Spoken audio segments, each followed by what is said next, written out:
just setting it up. I'll check on my phone as well to see if we get any comments and stuff. But yeah. I think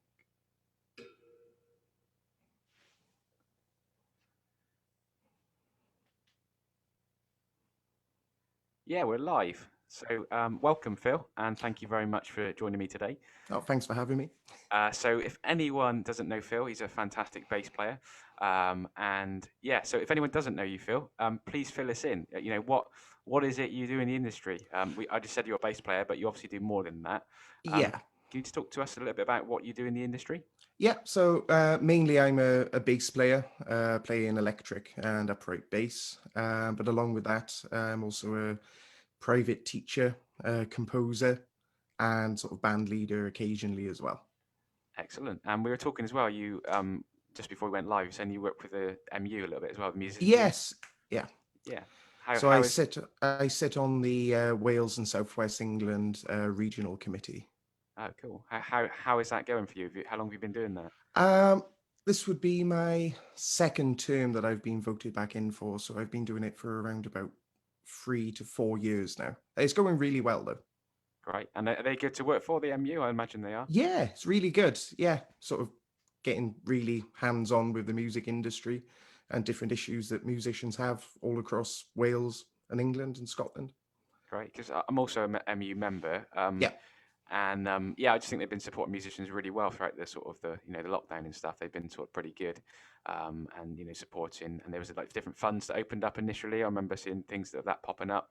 yes. And I remember one. I don't know if it's anything to do with the MU, but it was a Help Musicians Fund. I think that was a different thing.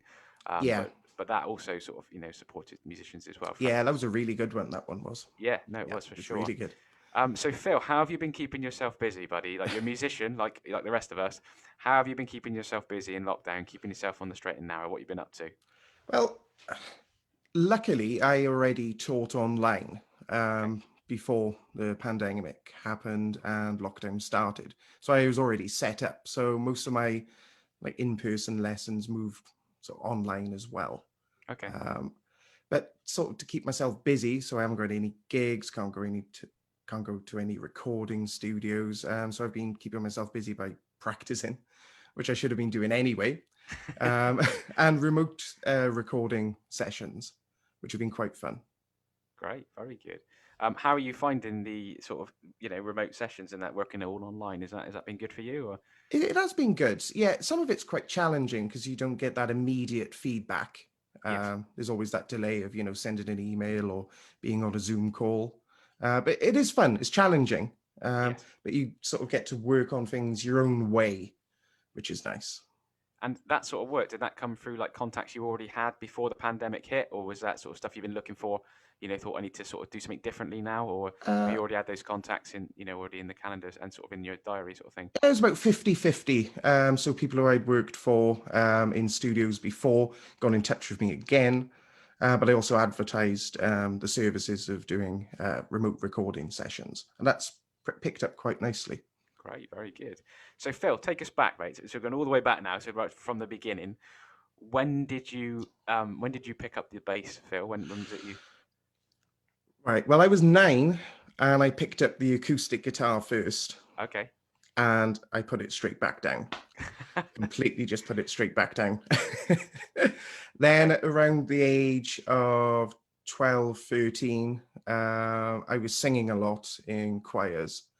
And my music teacher at the time sort of encouraged me to play an instrument. I didn't want to touch guitar again. So I thought about bass. I thought that Mhm. was the coolest instrument. It looked cool. I was listening to a lot of Queen, so like John Deacon and Everyone Bites the Dust. And that's where it started, really, about 12, 13. Wow, great. So, and you never went back to the guitar at all. You never went back to the acoustic or anything. You stuck with the bass, or I obviously, have a guitar. I have yeah. Okay. one guitar Yeah. that I sort of noodle around on and sort of use it as a writing tool, but it's not my passion. No. Bass guitar is my passion, And who are your definitely. bass idols? Would you say, buddy? Who are the on your Number list? one would be John Deacon from Queen. Okay. Yeah. Yeah. Just hearing Another One Bites the Dust and Under Pressure. It was just mind blowing at a young age. That's my number one influence. Going on from that, then when I got a bit more mature as a musician and started playing more would have to be Pinot Paladino, and just his extensive session work with literally nearly every musician. Yeah, yeah. I Yeah. mean, why do you think at that sort of young age that riff, that "Never One Bites the Dust," why do you think that caught you so much? Is it because it's such a groovy riff, isn't it? I mean, Yeah. was it that you could play it quite quickly? Do you feel, or was it the fact that you just think it just hooked you in? That riff is so catchy. I mean, really interesting to find out. Yeah, both really, because it Yeah. was so impactful. You know, it was the start of the song. It was, Yes. you know, but it was easy to play. And it was one of the first things that I picked up on. It was just excellent. I could just pick up a bass, listen to it, and just sort of whack it out. Did you have lessons, Phil, or were you self-taught? I was self-taught for about a year, and then I went into private tuition with a teacher called Mark Baker, who was quite local to me. He's moved away, but he was very influential on my early playing. Great. I mean, and then so going on a bit further, then into sort of school years, did you take sort of music lessons at school? Did you participate in like music? Did GCSE music? Did you do that at all? Or So in school, I went to an all-boys school in the South Wales Valleys, where singing was the main thing that you had to do, compulsory. I kept that up sort of as an extracurricular as well. For GCSEs, I didn't choose music, but I was asked to do it as sort of an add-on GCSE. So I had to do sort of lessons after school and sort of work it around my already tight schedule for my GCSEs. But it was definitely worth doing. Definitely. Great, very good. I mean, and then after that, I mean, did you go into college or university for music? Did you Ah, study that or? so I stayed on for my AS and A levels Yeah. and took music and music technology. I wasn't a fan of music technology in school, Okay. but I learned what I needed to learn. Yes. Then I immediately I was going to go to the ACM in Guildford, Yes. but I really didn't, at that time, didn't want to move away.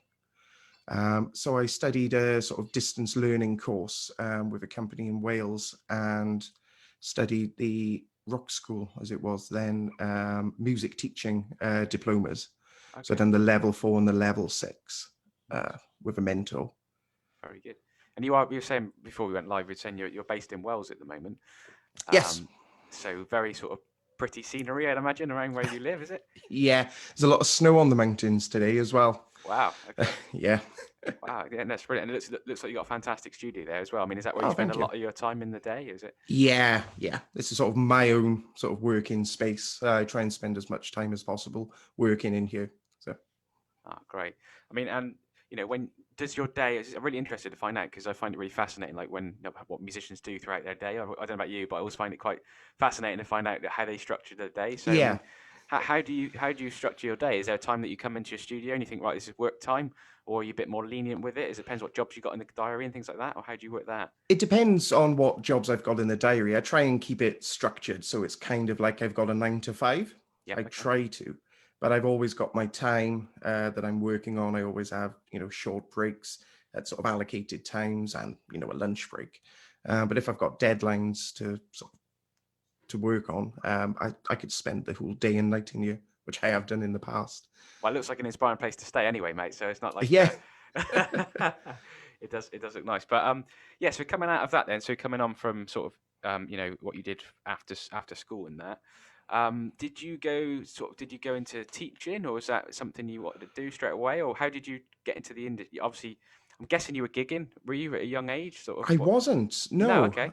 which is very peculiar. I didn't gig for about 4 or 5 years properly. Okay. I was in a band.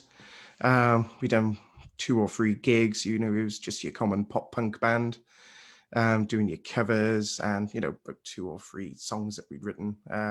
Hardly any gigs, just little local festivals and school stuff really that came from that. From that, then I did want to do music education because at the time when I was in school, I was told that was the only sort of way to make money in the industry, which is Yes. completely wrong. Absolutely, completely wrong. Yeah. But that's what I was told. Yeah. That's what I was taught. So that's sort of the path that I took, especially doing those music teaching diplomas. Mm-hmm. Have you always wanted to? Have you known since you were a young lad? Have you always known that this music was the thing that sort of drove you? Sort of, that was what you wanted to do? No, no, No. not really. Just like any sort of young lad, really. Firefighter, police officer, Yeah. soldier. It was only really about the age where I was taking my GCSEs that I thought that could be a career for me. Yeah.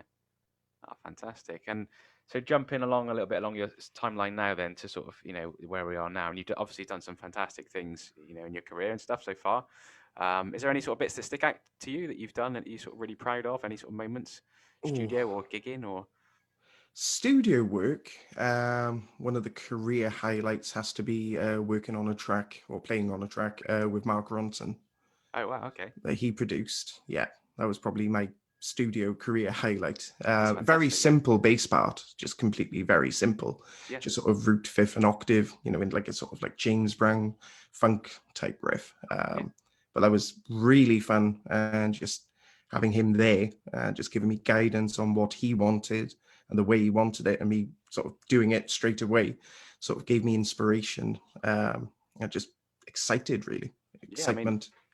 it sounds like to me. I don't know about you, but the simple you said it's a simple riff that you played, but the simplest riffs are always like the best ones, isn't it? Like if we go Yeah, back to Another One Bites the Dust, it's a yeah. pretty simple riff, but it's a fantastic riff, and there's you can't take anything away from that. That is No, no. extra Obviously, it's catchy. not going to reach the heights of, or it didn't reach the heights of Another One Bites the Dust. No, But to me, that's sort of my Another One Bites the Dust. yeah, of Very course. simple, funky bass part.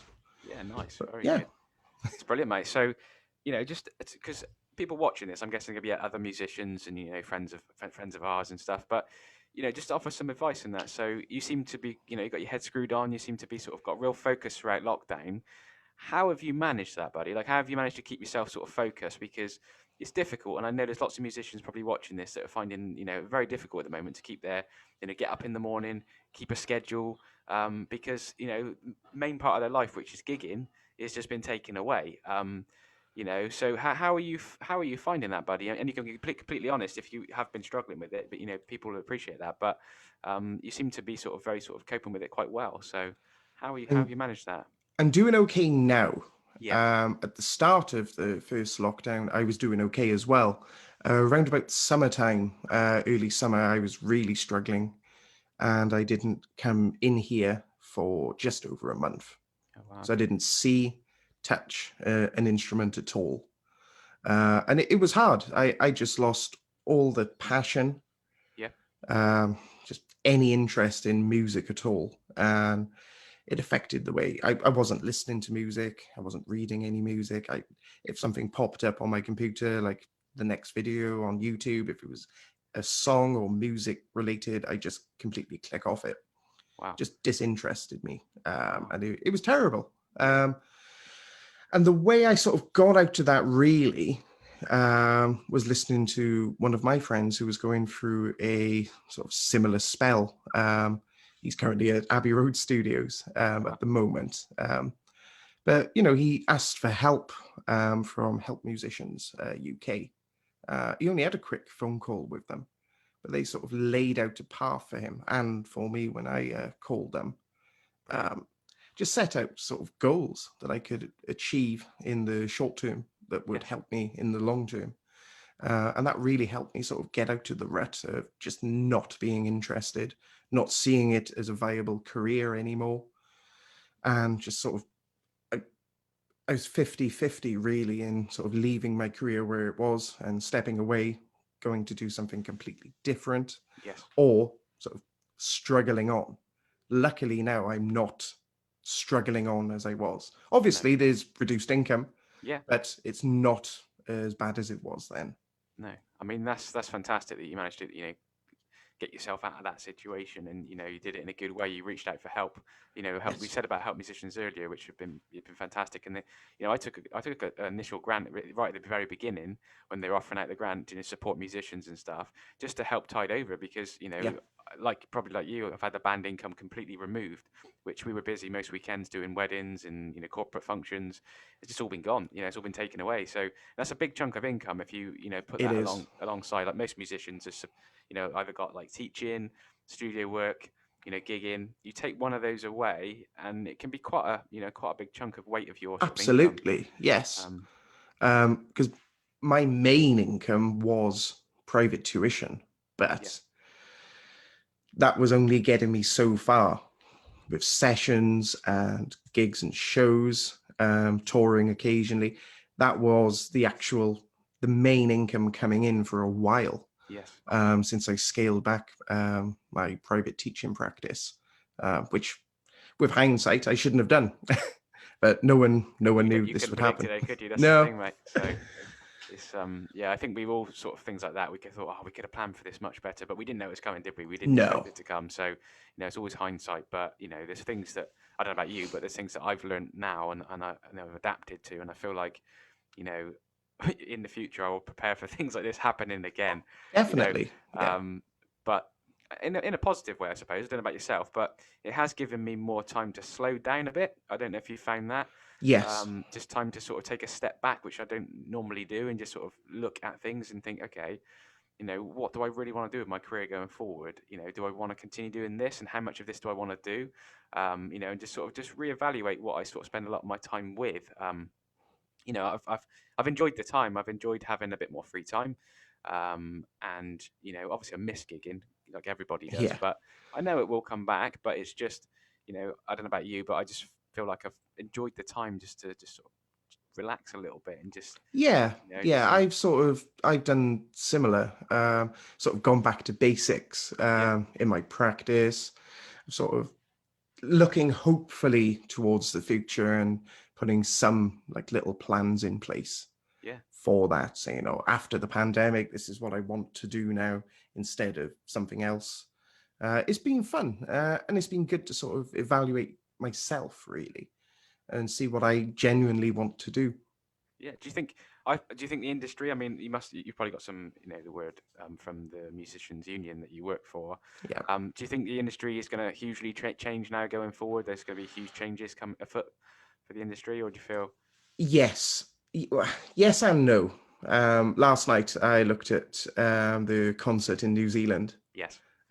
which was amazing. Yeah. It was just so cool.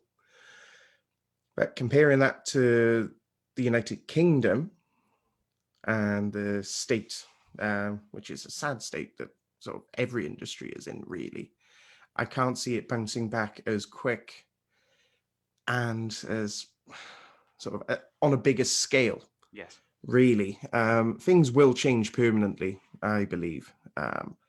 From a music business perspective, I think contracts are going to change for the worse, I Okay. believe, Yeah. sadly.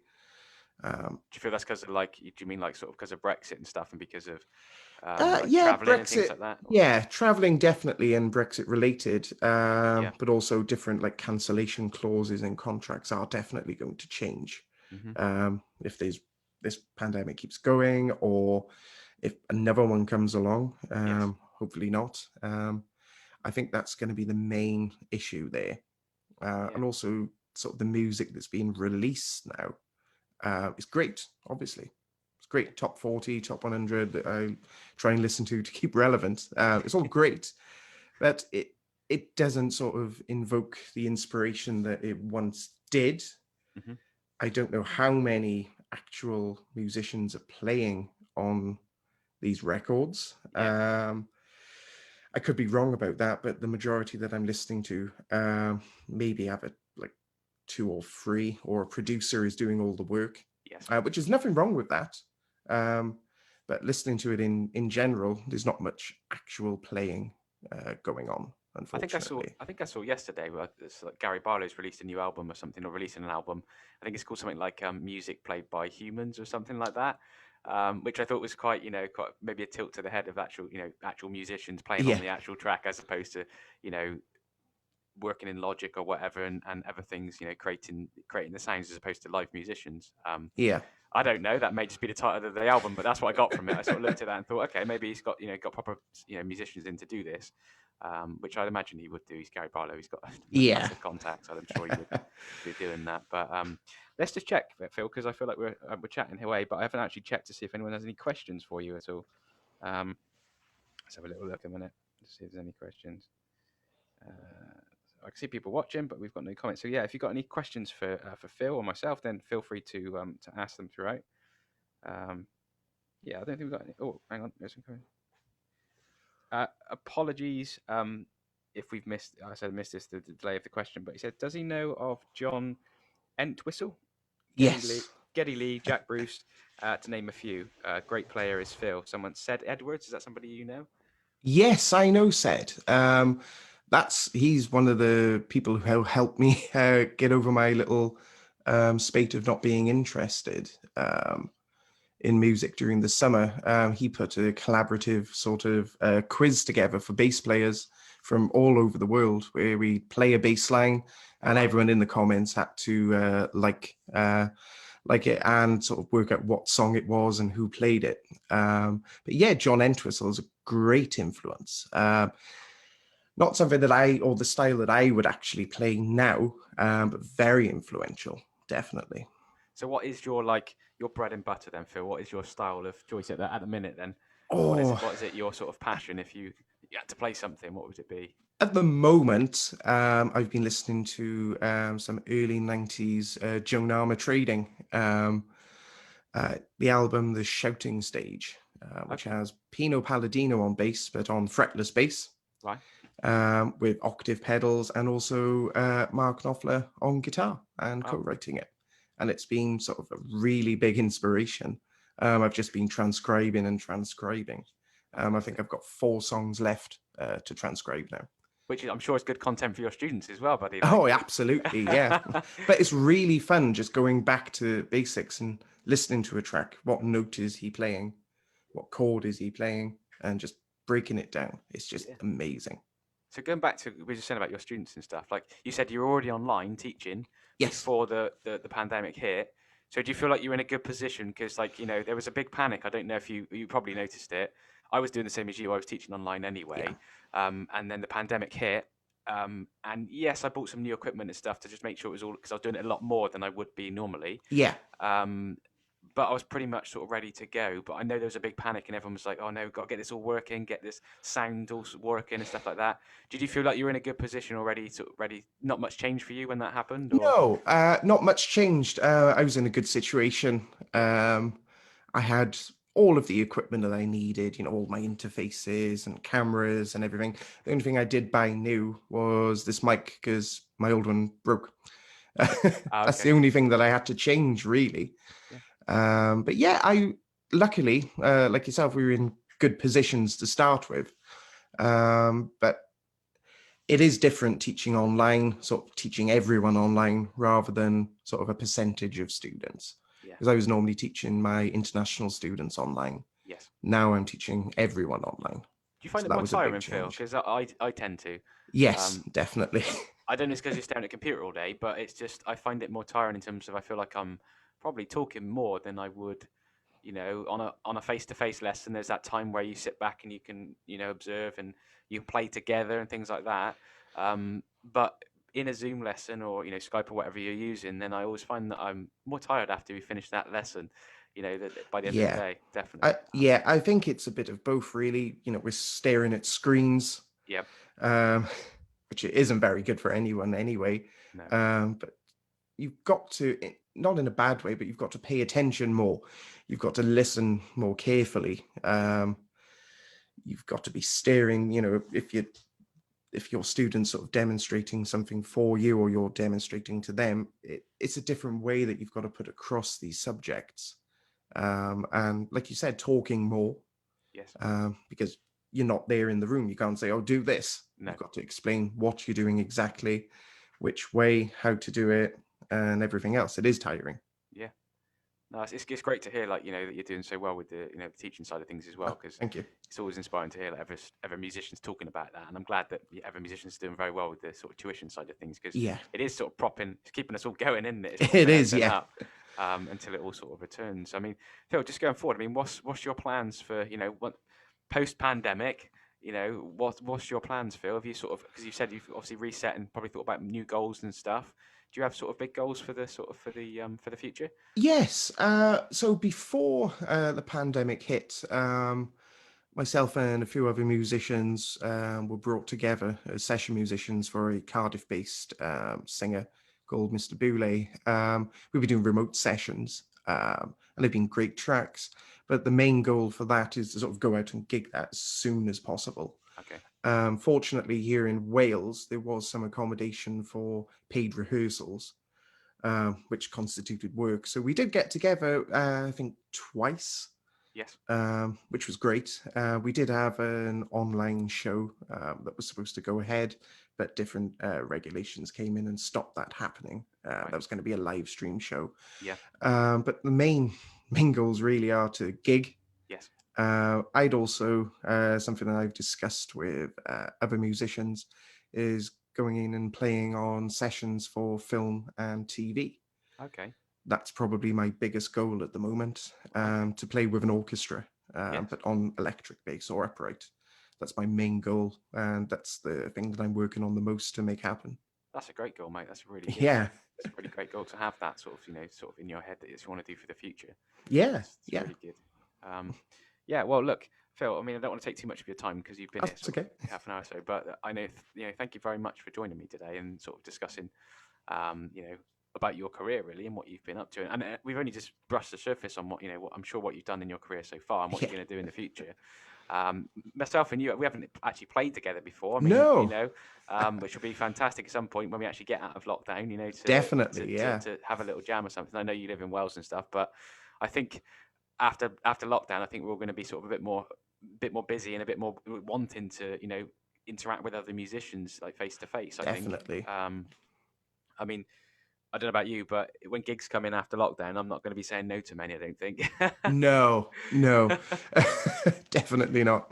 Do you feel just to finish off? Do you feel like we've because I felt like it. Like I used to gig every weekend with the sort of band and stuff, with the wedding stuff. And do you feel like we've taken that for granted a little bit? Because I do. I feel like at that time we used to sometimes whinge and moan about playing the same songs over and over again.